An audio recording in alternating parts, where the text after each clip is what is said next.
California. 5 Weeks in a Balloon, or Journeys and Discoveries in Africa, by 3 Englishmen, by Jules Verne, translated by William Lackland. Chapter 36. A throng of people on the horizon. A troop of Arabs. The pursuit. It is he. Fall from horseback. The strangled Arab. A ball from Kennedy. Adroit maneuvers. Caught up flying. Joe saved at last. From the moment when Kennedy resumed his post of observation in the front of the car, he had not ceased to watch the horizon with his utmost attention. After the lapse of some time, he turned toward the doctor and said, "If I am not greatly mistaken, I can see, off yonder in the distance, a throng of men or animals moving. It is impossible to make them out yet, but I observe that they are in violent motion, for they are raising a great cloud of dust." "May it not be another contrary breeze?" said the doctor. "Another whirlwind coming to drive us back northward again?" And while speaking he stood up to examine the horizon. "I think not, Samuel. It is a troop of gazelles or of wild oxen." "Perhaps so, Dick, but the young throng is some 9 or 10 miles from us at least, and on my part, even with the glass, I can make nothing of it. At all events, I shall not lose sight of it. There is something remarkable about it that excites my curiosity. Sometimes it looks like a body of cavalry manoeuvring. Ah, I was not mistaken. It is indeed a squadron of horsemen. Look there." The doctor eyed the group with great attention, and after a moment's pause, remarked, "I believe that you are right. It is a detachment of Arabs or Tibus, and they are galloping in the same direction with us, as though in flight, but we are going faster than they, and we are rapidly gaining on them. In half an hour we shall be near enough to see them and know what they are." Kennedy had again lifted his glass and was attentively scrutinizing them.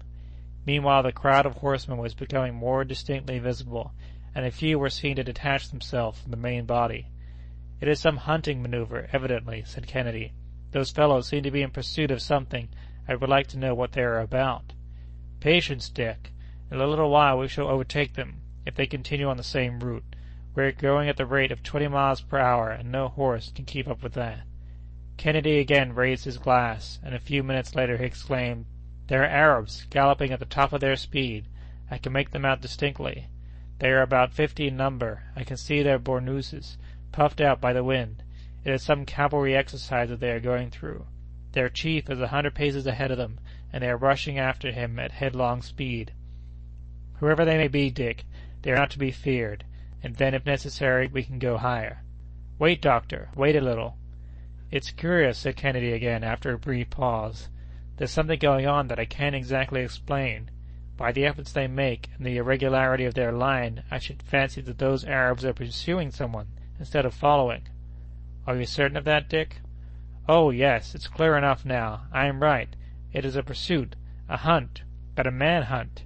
That is not their chief riding ahead of them, but a fugitive." "A fugitive?" exclaimed the doctor, growing more and more interested. "Yes. Don't lose sight of him, and let us wait." 3 or 4 miles more were quickly gained upon these horsemen, who nevertheless were dashing onward with incredible speed. "Doctor, doctor!" shouted Kennedy in an agitated voice. "What is the matter, Dick? Is it an illusion? Can it be possible?" "What do you mean?" "Wait!"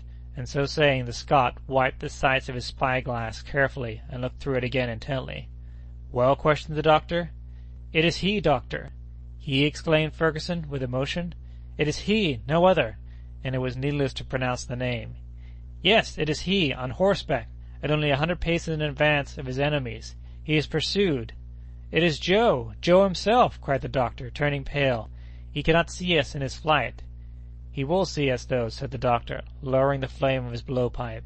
"But how?" "In 5 minutes we shall be within 50 feet of the ground, and in 15 we shall be right over him." "You must let him know it by firing a gun." "No, he can't turn back to come this way. He's headed off." "What shall we do, then?" "We must wait." "Wait? And these Arabs?" "We shall overtake them. We'll pass them. We are not more than 2 miles from them, and provided that Joe's horse holds out—" "Great God!" exclaimed Kennedy suddenly. "What is the matter?" Kennedy uttered a cry of despair as he saw Joe fling himself to the ground. His horse, evidently exhausted, had just fallen headlong. "He sees us!" cried the doctor, "and he motions to us as he gets up upon his feet.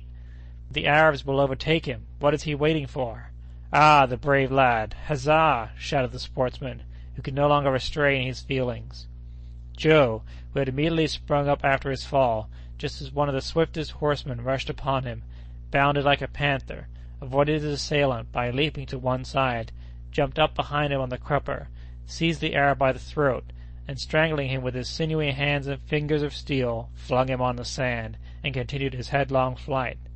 A tremendous howl was heard from the Arabs, but completely engrossed by the pursuit, they had not taken notice of the balloon, which was now but 500 paces behind them, and only about 30 feet from the ground. On their part, they were not 20 lengths of their horses from the fugitive. One of them was very perceptibly gaining on Joe, and was about to pierce him with his lance, when Kennedy, with fixed eye and steady hand, stopped him short with a ball that hurled him to the earth. Joe did not even turn his head at the report. Some of the horsemen reined in their barbs and fell on their faces in the dust as they caught sight of the Victoria. The rest continued their pursuit. "But what is Joe about?" said Kennedy. "He don't stop." "He's doing better than that, Dick. I understand him. He's keeping on in the same direction as the balloon. He relies upon our intelligence. Ah, the noble fellow! We'll carry him off in the very teeth of those Arab rascals. We are not more than 200 paces from him." "What are we to do?" asked Kennedy. "Lay aside your rifle, Dick," and the Scot obeyed the request at once. "Do you think that you can hold 150 pounds of ballast in your arms?" "Aye, more than that." "No, that will be enough."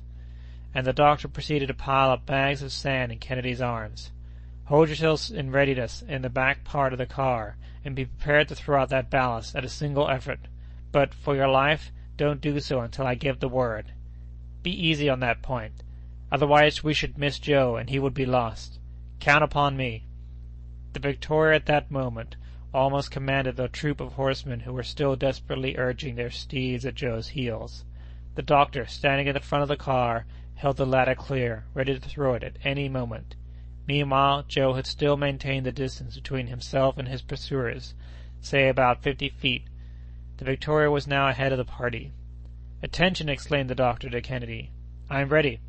"Joe, look out for yourself!" shouted the doctor in his sonorous, ringing voice, as he flung out the ladder, the lowest ratlines of which tossed up the dust of the road.